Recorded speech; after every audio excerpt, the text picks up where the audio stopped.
ইন্নাদ-দীনা ইনদাল্লাহিল ইসলাম।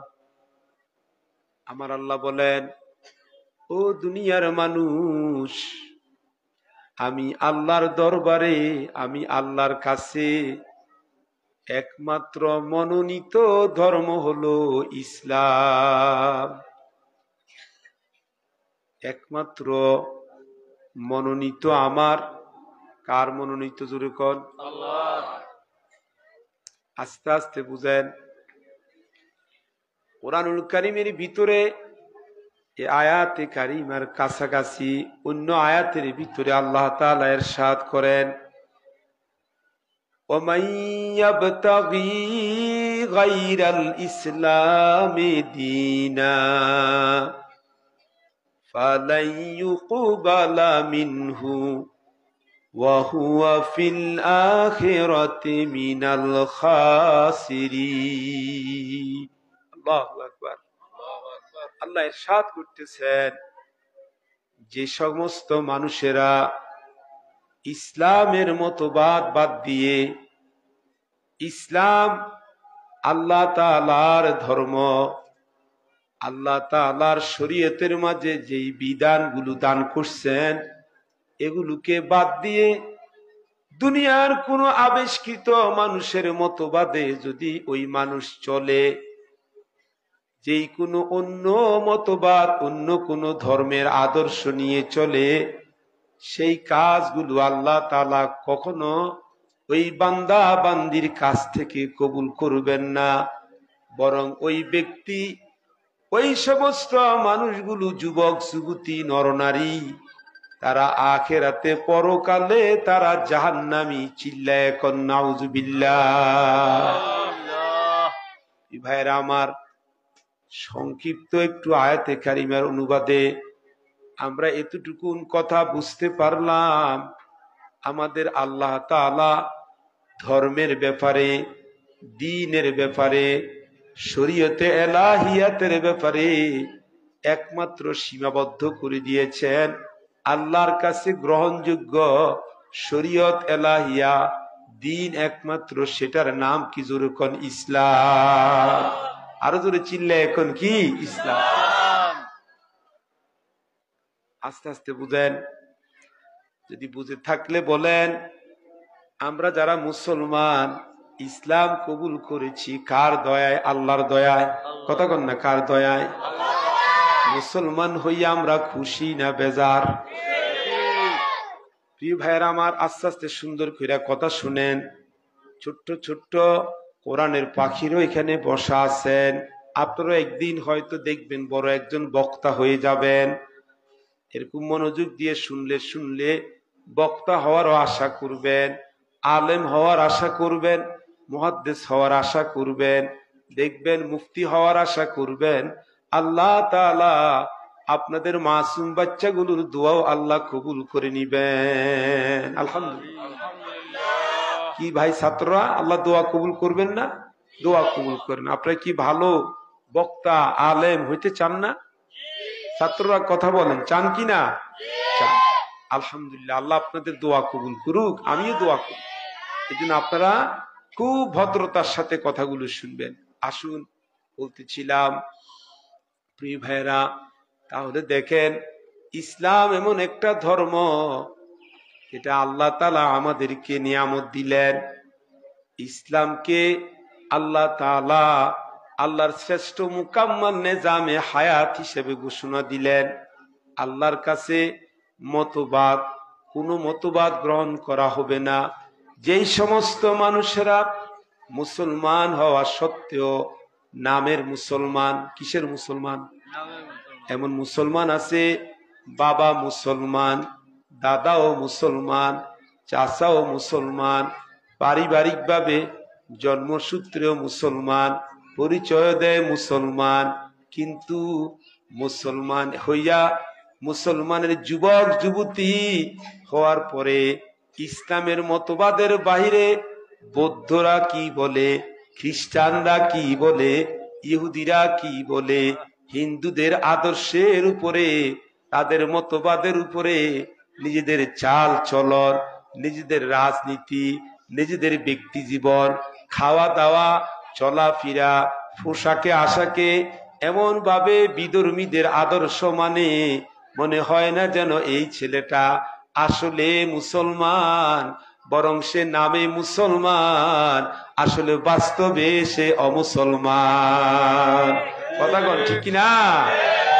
কারণ হাদিসটা দেখেন, আল্লাহ তাআলার নবীজি স্পষ্ট করে বলেছেন, মান তাশাব্বাহা বিকাউমিন ফাহুয়া মিনহুম।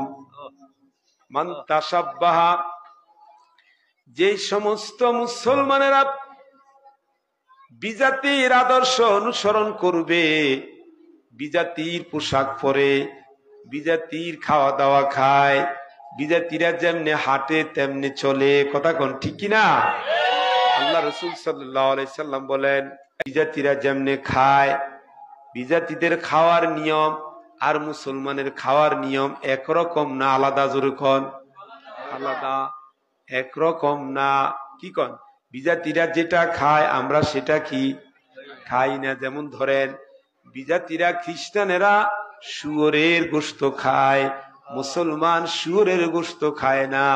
মুসলমান গরুর গোশত খায়, খাসির গোশত খায়, বকরির গোশত খায়। কারণ মুসলমান জানে ইসলামী শরীয়তের বিধান অনুযায়ী হারামাল্লাহ, আল্লাহ তাআলা লাহমাল খিনজির, শুয়োরের গোশত আল্লাহ তাআলা মুসলমানের উপরে হারাম করে দিয়েছেন। এই জন্য মুসলমানের ছেলে মেয়েরা কোনদিন খ্রিস্টানের আদর্শ অনুযায়ী শুয়োরের গোশত খাইতে পারবে না। কথা বলেন ঠিক কিনা? তাহলে আমরা মুসলমান, আমাদের ধর্ম কি? জোরে কোন ইসলাম। ভাই একটু আওয়াজ দিয়ে কোন, আমাদের ধর্মের নাম কি? দুনিয়াতে ইসলামী আদর্শের উপরে চলতে গেলে, চলার কথা বললে অনেকে দেখবেন একটু মনটা, চেহারাটা একটু কালো হয়ে যায়। মুসলমানের মধ্যে এমন মুসলমান আছে না নাই? জোরে কোন, জোরে জোরে কোন, আছে না নাই? আছে। এরে কেমন কথা? আপনি দেখেন প্রিয় ভাইয়েরা আমার, আমরা যারা দুনিয়াতে আজকে আল্লাহ আমাদেরকে বাঁচায় রেখেছেন, আমাদের মুরব্বীরা অনেকে তো আর দুনিয়াতে নাই, আসেনি কন্যা? নাই।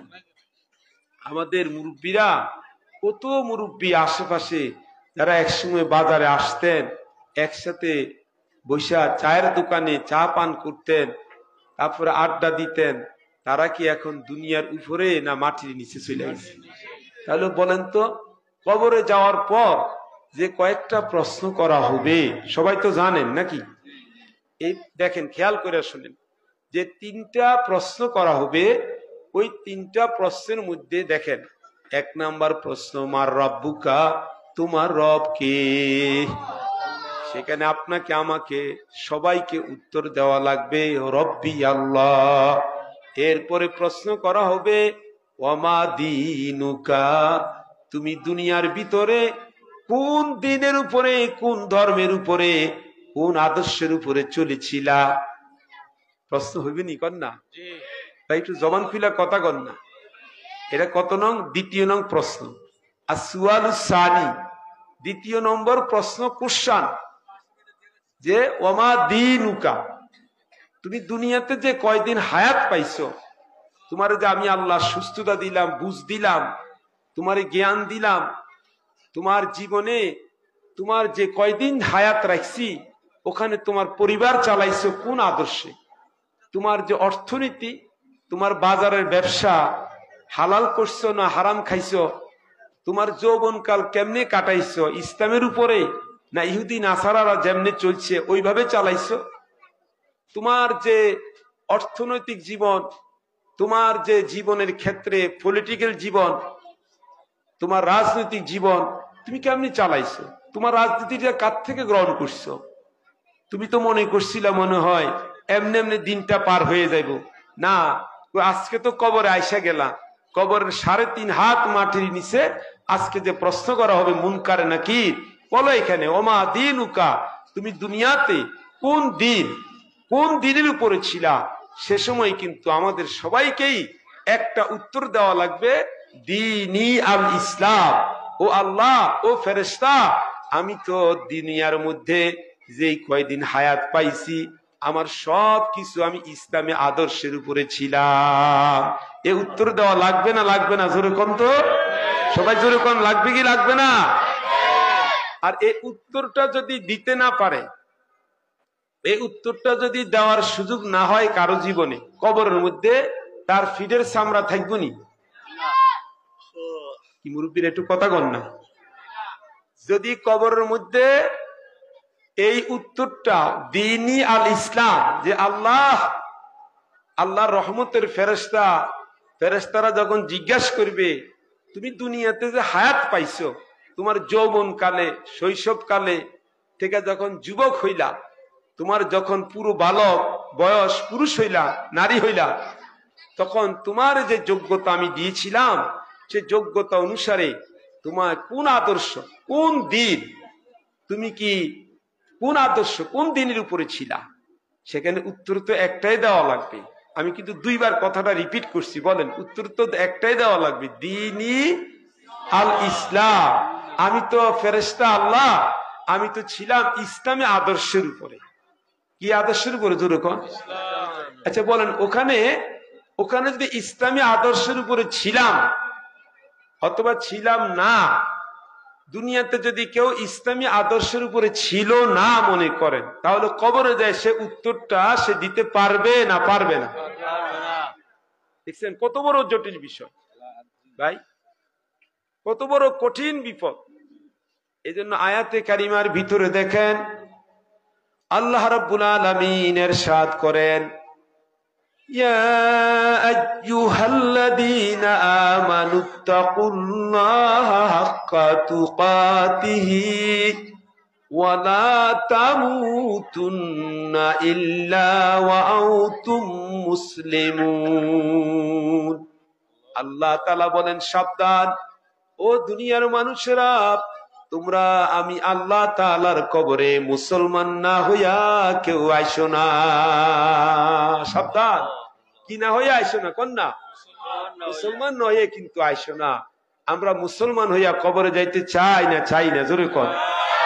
আল্লাহ তাআলার ও গোলামেরা, ও যুবকদেরকে বলছি, ও ব্রাহ্মণ পাড়া, ও বিপাড়ার মুসলমান ভাই বোনদেরকে বলছি, পুরো দেশবাসীকে বলছি, যারা মুসলমান হয়েছ, মুসলমান যেহেতু আল্লাহ তাআলা ঈমান দান করছেন, তো আমরা ঈমানের দান করার কারণে ইসলামী শরীয়ত, শরীয়তে ইলাহি, আল্লাহর যে হুকুম আহকাম যেটা আল্লাহ আমাদের জন্য দান করছেন, ইসলামের যে বিধান আহকাম ইসলাম, ওয়া কাবিলতু জামিয়া আহকামিহি ওয়া আরকানিহি, আমরা তো ঈমানের দাবিতে বলছি আল্লাহ ইসলামের সকল হুকুম আহকামকে কবুল করে নিছি। কথা কোন ঠিক কিনা? তাহলে আমাদের ইসলাম ধর্ম একটাই আল্লাহর কাছে। কোন আল্লাহর কাছে ধর্ম কয়টা? জোরে কোন। এই ধর্মটার নাম কি? এটা কি আমাদের বানানো কথা না আল্লাহর বিধানের কথা? আল্লাহ তাআলা এই কথাই বুঝাইছেন আয়াতের মধ্যে, ইন্নাদ দীনা ইনদাল্লাহ, আল্লাহর কাছে। জোরে কোন, কার কাছে? আল্লাহর কাছে মনোনীত গ্রহণযোগ্য, যেটার উপর আল্লাহ তাআলা বলছেন এটা হচ্ছে ইসলাম। ওয়ারাদিতু লাকুমুল ইসলাম দীনা, আল্লাহ তাআলা বলেন আমি তোমাদের জন্য রাজি হয়ে গেছি, খুশি হইয়া তোমাদেরকে আমি একমাত্র দিন, ধর্ম হিসাবে আমি ইসলামটাকে তোমাদের জন্য দান করছি। সুবহানাল্লাহ, খুশি হয়ে কন না সুবহানাল্লাহ। এখানে একটু বুঝার ব্যাপার যে আল্লাহ এখানে যেটা কথাটা বুঝাইলেন, দেখেন একটু বুঝার ব্যাপার। দুনিয়ার মধ্যে তো আমরা যখন চলাফেরা করি, আমাদের পাশাপাশি তো আমরা দেখি অনেক মানুষ বৌদ্ধ ধর্মেরও তো অনুসারী আছে। কথা কয় না? বৌদ্ধ ধর্মের অনুসারী নাই? শিখ, যারা শিখ আছে এক ধরনের মানুষ, শিখ ধর্ম। এরপরে হিন্দু ধর্মের মানুষ আছে না নাই? খ্রিস্টান, ইহুদি, তো ওগুলোও তো ধর্ম। ওগুলো ধর্ম না? ইহুদি ধর্ম, খ্রিস্টান ধর্ম। তাহলে এত ধর্ম থাকলে তাহলে এখন আপনি কি বলবেন, কি করবেন? আপনি কোনটা মানবেন? আল্লাহ তো আপনাকে বলে দিছেন, খেয়াল করে দেখেন তো। আল্লাহ বলছেন যে এখন ও দুনিয়ার মানুষ, মানুষের মন গড়া যে মতবাদ, এগুলো মানুষের বানানো জিনিস। শিখ ধর্ম ওটার যে প্রধান দেখেন একজন মানুষ, এটাকে এই কালচারটা, কিছু কালচার, ধর্মীয় কৃষ্টি, কিছু নিয়ম, কিছু আনুষ্ঠানিকতা, এটাকে পৃথিবীতে চালু করছে। ওই ব্যক্তিটার নাম হচ্ছে গুরু নানক। নামটা কি জোরে কর না?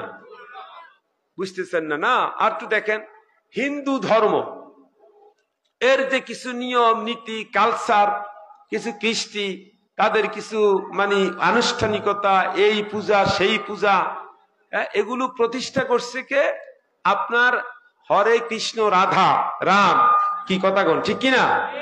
ওদের একটা চিন্তা, এটা ওদের একটা মস্তিষ্ক প্রসূত যে এইভাবে তোমরা চলো, এইভাবে তোমরা মানো, এটা করো সেটা করো। কথা বুঝতেছেন না? ওটা কি আল্লাহ তাআলা দিছে নাকি কোনো ওগুলো ব্যক্তিরা বানাইছে? কথা কি বুঝতে অসুবিধা হয় আমার? কথা একবারে পরিষ্কার খোলামেলা না কোনো অপরিষ্কার? খোলামেলা কথা। দেখেন, আপনি দেখেন ভালো করে, বৌদ্ধ যে ধর্ম দুনিয়াতে আছে, ওটার যে প্রতিষ্ঠাতা একজন ব্যক্তি গৌতম বুদ্ধ। কি বুদ্ধ? গৌতম। ওর মাথায় যা আসছে, ও একটা ধ্যান করছে, ওরকম নিরামিষ খাইছে, ও বলছে তোমরা এমনি চলো। ওরে ভালোবাসতে বাসতে পৃথিবীর মধ্যে এক জাতি মানুষ তৈরি হয়ে গেছে, এরা কয় আমরা বৌদ্ধ ধর্মের অনুসারী। কথা বুঝতে অসুবিধা হয় নাকি?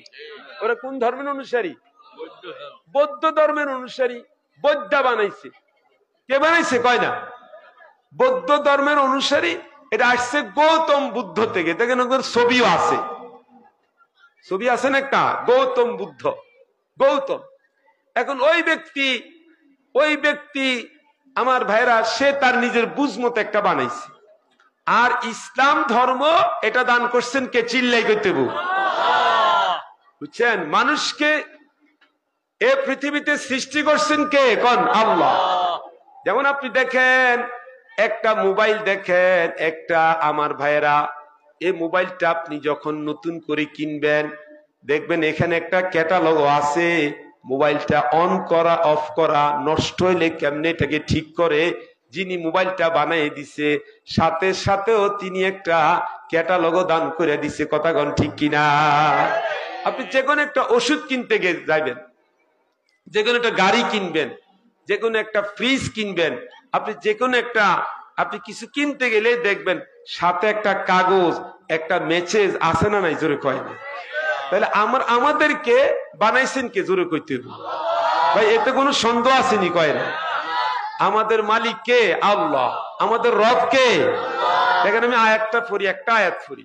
আল্লাহ রাব্বুল আলামিন বলেন, ইয়া আইয়ুহান নাসু তাকু রাব্বাকুমুল্লাযী খালাকাকুম মিন নাফসিন ওয়াহিদা।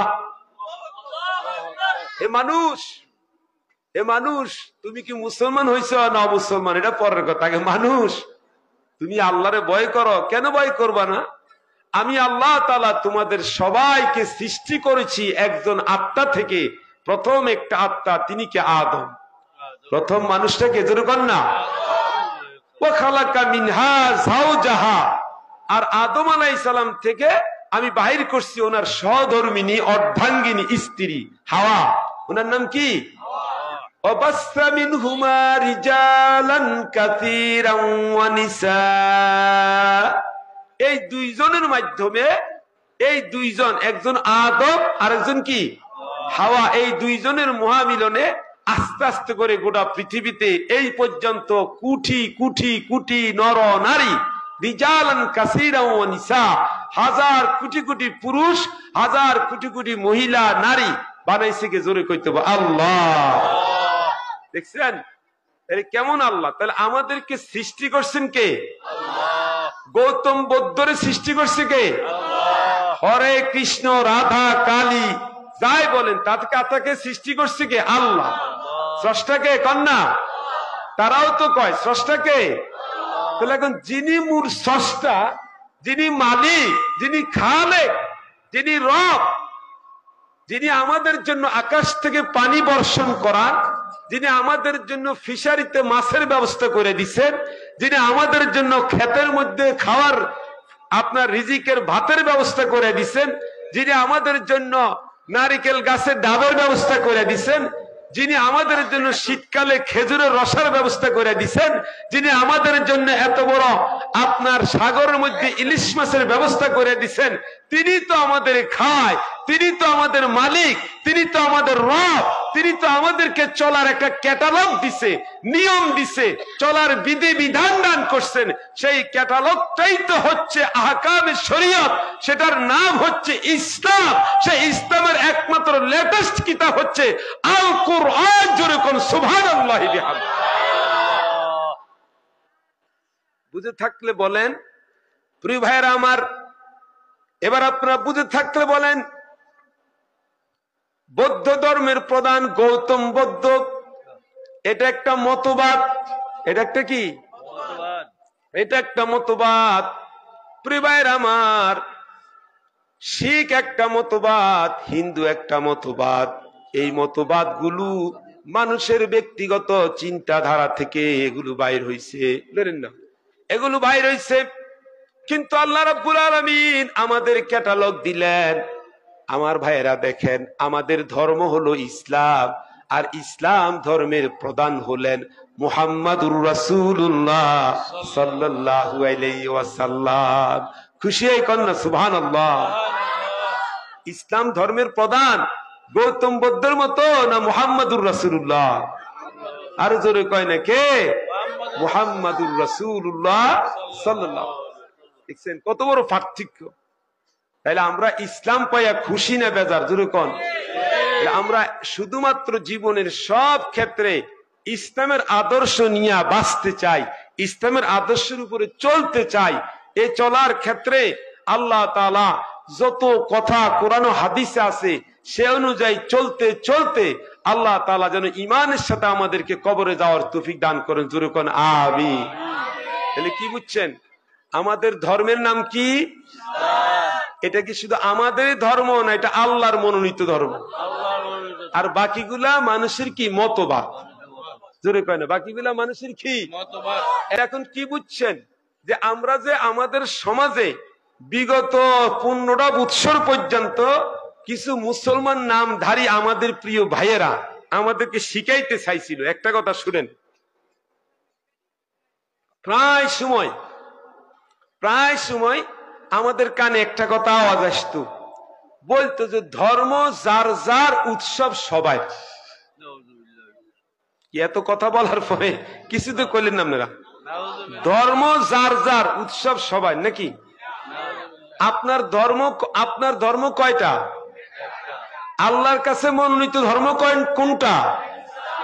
আল্লাহর কাছে যেটা শুধু একমাত্র সীমাবদ্ধ, একমাত্র ধর্ম আল্লাহর কাছে। বুঝছেন নি বিষয়টা আপনারা?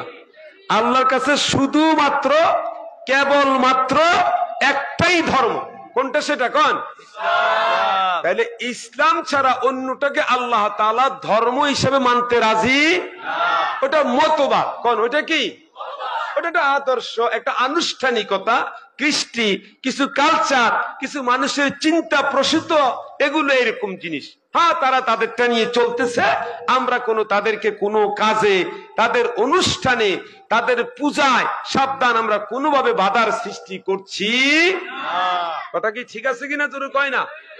আর যখন আমরা কি বাধা দিচ্ছি না? আমরা তাদেরকে বাধা দিচ্ছি না, কিন্তু বিষয়টা বুঝার ব্যাপার আছে। বিষয়টা আপনাকে বুঝতে হবে। আমরা মুসলমান, আমরা কি মাছ খাই না কাসিম খাই?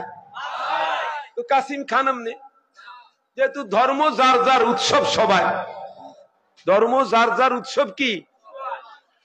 আরে ভাই, আপনি বুঝেন?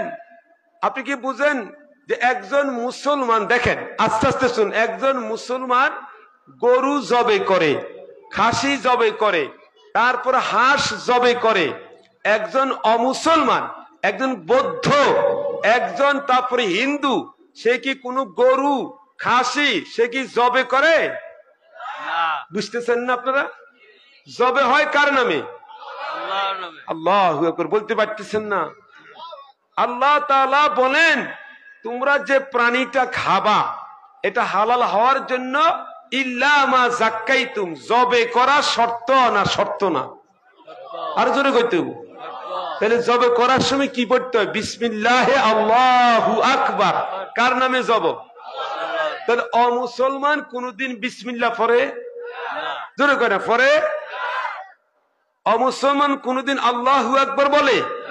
তাহলে অমুসলমানের জবে করা প্রাণী, অমুসলমানের জবে করা খাসি, অমুসলমানের জবে করা মুরগির গোশত, অমুসলমানের জবে করা হাঁসের গোশত, এটা কোন মুসলমান খাইতে পারবে? আসতে না কয়, এটা কি খাইতে পারবেন আপনি? এটা আপনার জন্য খাওয়া কি হালাল না হারাম? কেন? এটা জবে, বুঝতেছেন না কথা? এটা কি জবে হয়েছে? কারণ জবে হওয়ার জন্য, জবে হওয়ার জন্য শর্ত হলো কি? আল্লাহর নামে কি করতে হবে? তাহলে কোন মুসলমান তো জীবন, কোন অমুসলমান তো কোনদিনও সে বিসমিল্লাহ আল্লাহু আকবার বলবে না। সেজন্য আপনি অমুসলমানের জবেকৃত খাবার আপনি ওই যেটা, সেটা আপনার জন্য যে গরুর গোশত হালাল ছিল, সেটা যদি খাইতে হয় আপনি একজন ভালো মুসলমান দিয়া জবে করতে হবে। কথা কোন ঠিক কিনা? ব্যাপারটা বুঝার চেষ্টা করেন। তাহলে ধর্ম যার যার, উৎসব সবাই। হ্যাঁ, তাহলে ওরা যে প্রসাদ বানায় ওটা আমনো খাইলেন কি ভাই? বুঝতেছেন নি? আপনি কিন্তু কাছে এসে বসেন না ভাইয়া, একটু বসেন। আপনি আপনি বুঝছেন কথাটা? প্রসাদ ওনারা বানাইছে ওনাদের ধর্মীয় অনুষ্ঠানের জন্য। কথা কোন ঠিক কিনা? ওরাটা ওনাদের জন্য খাবে, সেটা তারা খাবে, আপনি খাবেন কেন? আপনার কোন ঈদের অনুষ্ঠানে, ঈদুল আজহা কোরবানির অনুষ্ঠানে কোন হিন্দু ভাইরা আইসা আপনার গরু জবে করার জন্য আসে? কথা কয় না, আসে নাকি? ওরা কি ঈদগাহের মধ্যে আসে? তো মুসলমানের ছেলেরা হিন্দুদের পূজা পার্বণে যায় না? যায় না। কেন যাবে তারা? কেন যাবে? ওরা বলছে, ওরা এত অসন্তুষ্ট হয়, ওরা বেজার হয়, ওরা বেজার। হ্যাঁ, যদি ওদের কোনো নিরাপত্তার সমস্যা হয়, নির্বাচনে কোনো নিরাপত্তার বিঘ্নিত হইতে পারে, তাদের অনুষ্ঠানে কোনো রকমের তাদের নিরাপত্তা বিঘ্নিত হইতে পারে, সেখানে সরকারি ভাবে প্রোটেকশন থাকবে, কোনো মানুষ পাহারা দিবে, সেটাতে কোনো অসুবিধা হইতে কি পারে যদি তারা মাইনে নেয়, যদি তারা এটা খুশি থাকে, সন্তুষ্ট থাকে, তাদেরকে বেজার করার কোনো দরকার। আমার কথাটা কি পরিষ্কার বুঝতেছেন কিনা? আমি শুধু আমার মুসলমান ভাইদেরকে বলছি, ইসলামের অনুসারী ভাইদেরকে বলছি, আল্লাহর কাছে একমাত্র গ্রহণযোগ্য এবং আল্লাহর কাছে সীমাবদ্ধ দিন একটাই, সেটার নাম কি? জোরে কর। তাহলে ধর্ম যার, উৎসব তা। কথা কয় না? ধর্ম যার, উৎসব কি? কারণ আমার ধর্মের নাম কি? এখনো বোবার মতো বসে রয়েছে। আমার ধর্মের নাম কি? আমার ধর্মের মধ্যে অনুষ্ঠান নাই? কি অনুষ্ঠান আছে? ঈদুল ফিতর আছে না নাই? লাইলাতুল কদর আছে না নাই? সপ্তাহে জুমার দিন আছে না নাই? আকিকা অনুষ্ঠান আছে না নাই? কোরবানির অনুষ্ঠান আছে না নাই? আমগো অনুষ্ঠানের মধ্যে কোন হিন্দুরা আছে? আমরা কেন এত বেহায়া, এত বেলজ্জা যুবক? আর কেমনি চিল্লাই কইতাম? এত বেলজ্জা মুসলমানের যুবক হিন্দুদের অনুষ্ঠানে গিয়া তাদেরকে মনে কষ্ট দেয়। কথা কোন ঠিক কিনা? তোমার ধর্ম কি তোমার কাছে পছন্দ হয় না? তুমি তো কবরে যাওয়ার পরে তোমাকে আল্লাহ তাআলার ফেরেশতা জিজ্ঞাসা করবে, ওমা দীনুকা, তুমি কোন আদর্শের উপরে ছিলামিয়া দুনিয়াতে? আল্লাহর কাছে সেদিন জবাব দিতে হবে, দীনি আল ইসলাম, আমার দিন, আমি একমাত্র দুনিয়াতে আদর্শ একটাই ছিলাম, সেটার নাম হচ্ছে ইসলাম। সেটার নাম কি? প্রিয় ভাইয়েরা আমার, এখন আপনি যদি দুনিয়ার জিন্দেগিতে ইসলামী আদর্শের বিরোধিতা করেন, ইসলামী আদর্শ, ইসলামকে দিন মানলেন না, আপনি বলেন কবরে গিয়ে আমি দিন ছিলাম ইসলাম, দুনিয়ার মধ্যে আমি ইসলামের উপরে ছিলাম, এই কথা কবরে বলা যায়? কবরে বলতে কি পারবে? পারবে না। প্রিয় ভাইয়েরা আমার, এবার দেখেন আরেকটা দিক দেখেন, কিছু কিছু মুসলমান আমাদের ভুলগুলো ধরাই দিচ্ছি। আমরা অনেক মুসলমান মসজিদে নামাজ পড়ি, পাঞ্জাবি গায়ে দে, হজও করি, মাশাআল্লাহ, মসজিদ মাদ্রাসায় দানও করি, কিন্তু আমরা আমাদের ধর্মটাকে ওই বৌদ্ধ ধর্মের মতো, শিখ ধর্মের মতো, হিন্দু ধর্মের মতো অনেকে আছে মুসলমান না বুঝা শুধু নিছক একটা ধর্মই মনে করে। আপনারা দেখেন তো আমার ভাইয়েরা, বৌদ্ধ ধর্মের প্রধান গৌতম বুদ্ধ শুধু একজন ধর্মীয় নেতা। আমার ভাইরা, শিখ ধর্মের নেতা গুরু নানক, সে একজন ধর্মের নেতা। আর আপনার আমার নবী, আমার আপনার ইসলাম ধর্মের প্রধান, তিনি শুধু ধর্মীয় নেতা নয়, তিনি রাষ্ট্রেরও নেতা। জোরে কোন সুবহানাল্লাহ। বুঝে আসছেন কথাটা? তাহলে আপনি যদি রাসূলের উম্মত হন, না আপনি যদি রাসূলের উম্মত হন, কার উম্মত? জোরে কোন, আরো জোরে কোন। রাসূলের উম্মত কি আমরা? মুহাম্মাদুর রাসূলের উম্মত পরিচয় দিয়া কবরে যাইতে রাজি তো ইনশাআল্লাহ? কারা রাজি? দুই হাত জায়গায় দেখাই তো। আল্লাহু আকবার। আল্লাহ হাত নামাই ভাইরা।